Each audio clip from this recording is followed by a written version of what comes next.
Founded by the Anglican Church and guided by Christian principles, the St Mary's School and Family enjoys her 120-year celebration. It is 120 years filled with stories of great characters who created a school with a spirit to achieve, give back, build society, and develop strong leadership for the 21st century. The history of the school can be traced back to the discovery of gold on the Witwatersrand in 1886. The gold rush was to shape the economic development and character of the region and would play a significant role in the early beginnings of St Mary's. Against this backdrop of feverish migration in the pursuit of fortune, St Mary's first opened her doors as a direct response to the need that emerged to educate young girls in the area. At the centre of St Mary's has been the Christian faith, and the St Mary's family has been blessed with strong leadership, wisdom, strength and courage to steer her from her infancy to the present day. When I first came to St Mary's, and they were laced off, but there were sisters, and about a week after I'd come, a friend of mine said, "How many sisters are there at St Mary's?" I said, 30 to 35. But there were 6. I just couldn't recognize them. It all started when the Bishop of Pretoria, Dr. Bousfield, requested the Reverend John Darragh to take charge of the Goldfield missions. A dynamic Irishman, described as courageous, masterful and humane, obtained land and built St Mary's Hall in Eloff Street and St Mary's College in Jeppystown. Miss Mary Ross, the school's first headmistress, opened the school with just 7 pupils, and what typifies the St Mary's spirit of optimism and purpose began work in a few rooms. In 1893, the ownership passed to the uncompromising Miss Holmes Orr, who led the school through a few stormy years of debt and title deed disputes. The school would then be led and governed by people with faith and vision, who instilled the values upon which the school is still built today. Miss Dark, the headmistress that moved St Mary's to Waverley, built those sheds with her own 2 hands and a hammer and nails. And if you read the St Mary's history, you will see that somebody came to interview her, and she said, "If you can interview me while I'm up here hammering, go ahead, otherwise I haven't got time to stop." She didn't. St Mary's has been blessed with having Meg Farger at the helm in her 120th year. Her strong leadership and vision has kept the school community, pupils, teachers and parents on a focused path. It is a privilege to lead St Mary's at this auspicious time of it being 120 years old.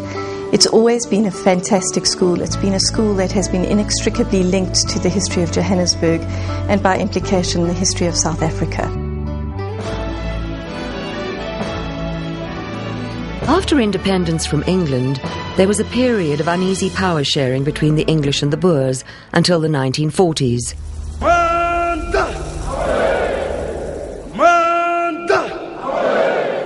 Then the Afrikaner National Party introduced stringent apartheid laws in 1948, which institutionalized racial discrimination and cemented their control over the economic and social system. In 1990, Nelson Mandela, who had devoted his life to democracy, equality and learning for all South Africans, was released from prison after serving almost 30 years for these beliefs. He was elected president of the ANC the following year, and in 1993 received the Nobel Peace Prize on behalf of all South Africans who suffered and sacrificed so much to bring peace to their country. It was a time of great change, and we did introduce a lot of black people into the school. And of course, as Daphne will tell you, I employed her when she was, it was very different. And I think that's the big difference, that it was always a family place. I remember in the staff room It was, that June the 16th. absolutely. When things broke out and everyone was saying, Daphne, what's happening? What's happening? Do you know who's behind this? And I said, I don't know. I'm just like you. And do you remember Mrs. Morris came in and she said, and we were all chatting about what should be done, should the children go home and will we go onto the hockey field or what will we do? And Mrs. Morris, we had a tiny little vice principal, very elegant. And Mrs. Morris bustled in and she said, now girls, let's get down to the important things. The exam papers haven't been rolled off yet. I came in 1979 and I was just telling the girls out there that, Mrs. Pitt could not have been a better person to introduce this whole thing into the school. You mentioned something about leadership. She was an amazing leader. You can imagine amongst 600 girls and you're the only black face. What I liked about it for me was that she allowed me to be myself. She allowed me to develop myself in that environment. But at the same time, I felt that sense of security.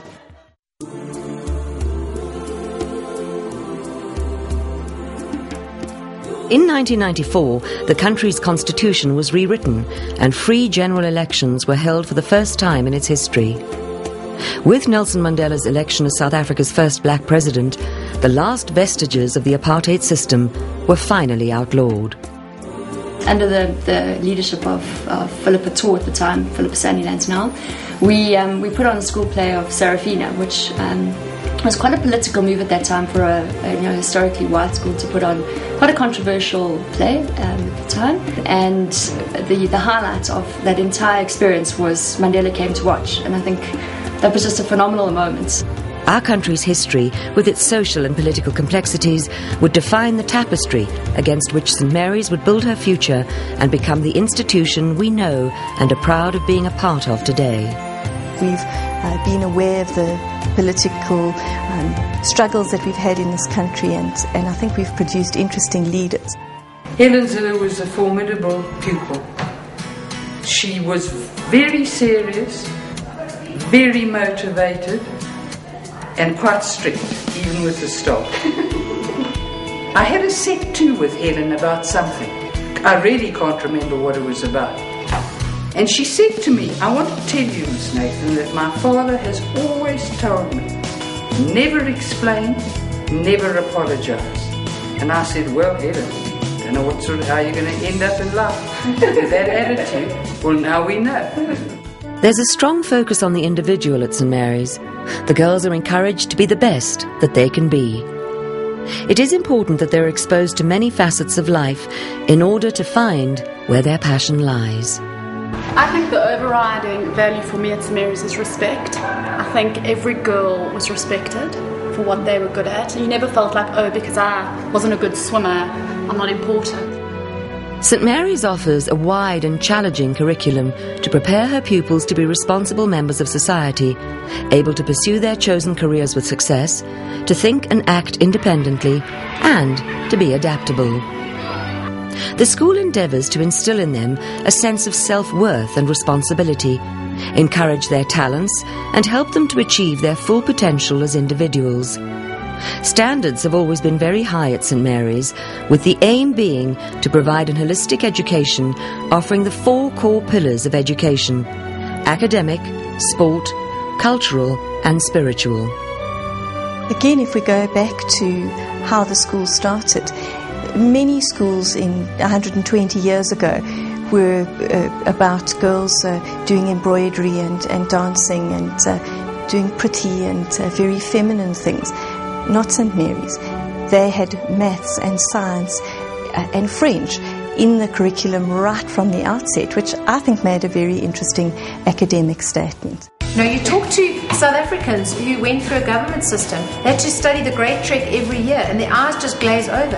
And people talk about how boring history was, and I absolutely loved history because we did so many interesting things in there that I'm sure we weren't meant to do, you know. We need to give them those fundamental skills of learning, not just knowledge. Knowledge is great, they get that too, but the skills to be able to research and apply and adapt and make a difference.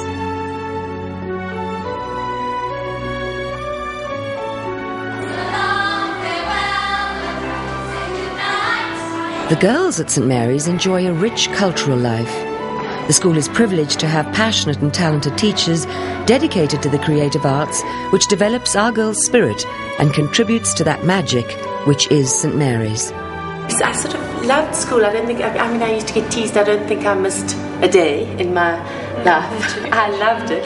It's amazing. You know, people say to you, gosh, you're still involved with the Old Girls. That's amazing. St Mary's has such an amazing Old Girls network.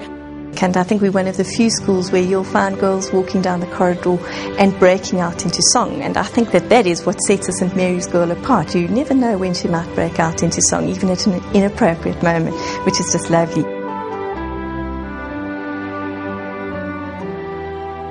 I find it so interesting in a classroom when a child suddenly realizes that they can compose, or they can perform, or they can arrange, or they can do something that happens in film or that happens on the television. And it's not a process that's only for professionals. It's something that they can do. It's a wonderful thing to watch in a child when they do that.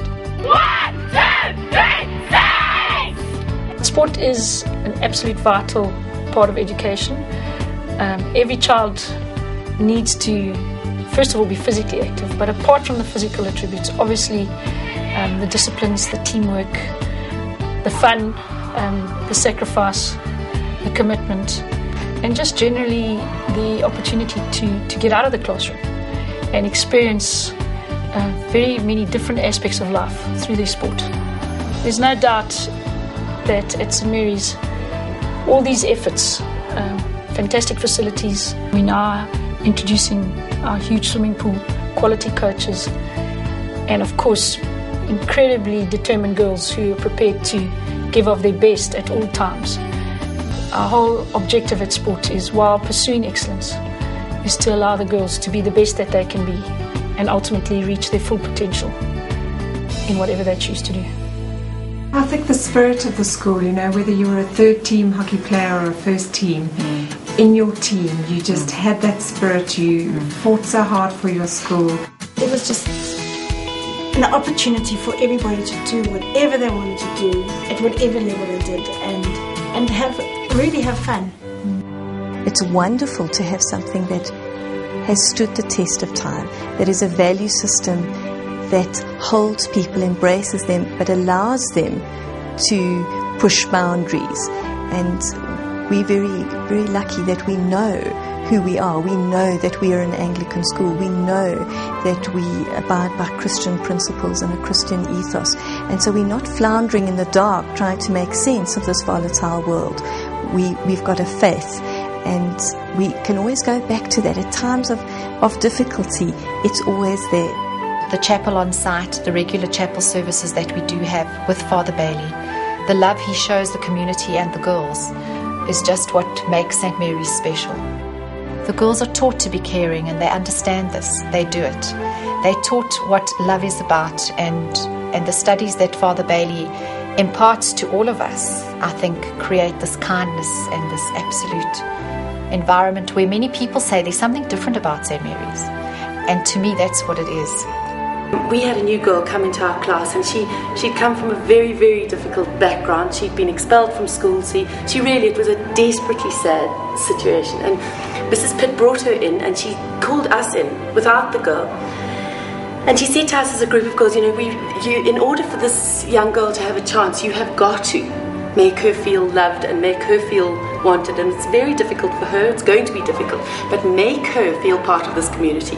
The parents went up in arms because it was quite a difficult situation with this young girl. Anyway, called the parents in and basically told the parents the same thing, that unless you give this person a chance, you shouldn't sleep well at night, sort of thing. And this girl came in, and it took a long time. And she grew to be the most unbelievable member of our class and of the St Mary's community. She was wonderful. And that, as one situation, taught me so much about compassion and about giving people a chance.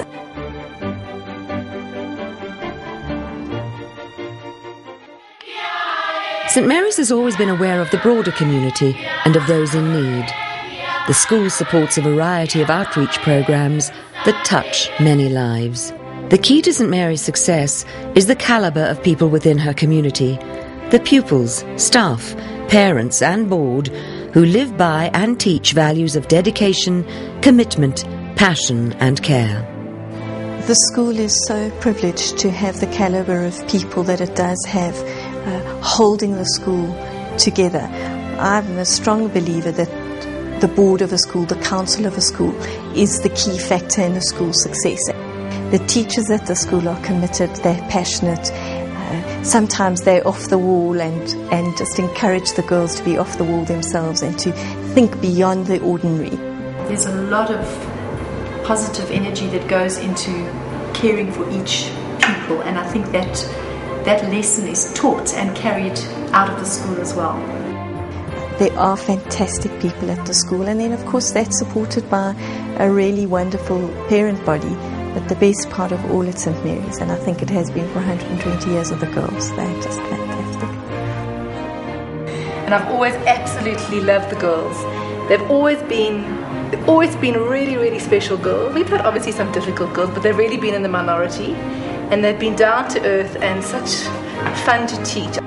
Unlike 120 years ago, where things were quite clear in what was needed in the academic arena, we live in a far more volatile world, an uncertain world, a chaotic world, and an ambiguous world. And so it's very important that we have a strong academic core, but at the same time allow our girls to understand their creative ability to cope with the ambiguity of the world that is out there at the moment, that they're not thrown by things that are uncertain and volatile, that they can embrace it and live it and actually love that uncertainty. And we do that by providing a really creative environment. One of the wonderful things about being 120 is that we had to strategically consider our relevance as a 21st century school, and it made us focus on what we needed to do to make our girls globally relevant, and if you're globally relevant, you're relevant for South Africa. It's one of the things I've appreciated most, that this is a school that has always looked to the future, and so the progression has been phenomenal. St Mary's girl says what she has to say in a really calm, articulate, assertive, and sometimes, if necessary, forceful way, but it comes from an inner strength, an inner core of self-respect, and because she's been given that respect and self-respect, she gives it to other people. We really care for each child at the school, and we love them dearly. And I think that goes a long way to giving them the confidence to be who they want to be. And to support that, we also ensure that the girls take risks. They must take risks to grow and learn. And if they fail while taking risks, we're there to build them back. We've got the scaffolding in place to ensure that risk-taking doesn't become a fear, but a challenge and an exciting challenge, so that they continue to do so throughout their lives. I want them to challenge and to question and to always look for the best in everything. I love St Mary's because each and every teacher encourages each student to do their best in the classroom and on the sports field, and St Mary's also acts as a big family to each and every individual.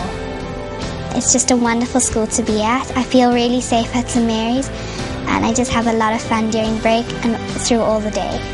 I love St Mary's because all the girls are friendly and the teachers don't scream at you, and that we do such wonderful sports. St Mary's has really given me the confidence and determination to take on my future and really change the world. St Mary's has the best! Come on! In the words of Meg Farger, the family of St Mary's can be proud to have created a school which produces women who survive and thrive in whatever situation they find themselves, because they do not let circumstance dictate their world. They are women empowered because they believe in themselves and are armed with a set of values and structures which allow them to be resilient, resourceful, and remarkable. It is up to the next generation of girls and mothers, entrepreneurs and leaders to preserve their precious heritage, to reach their full potential, to be the torchbearers for the future as they pursue their dreams and make their mark on the world.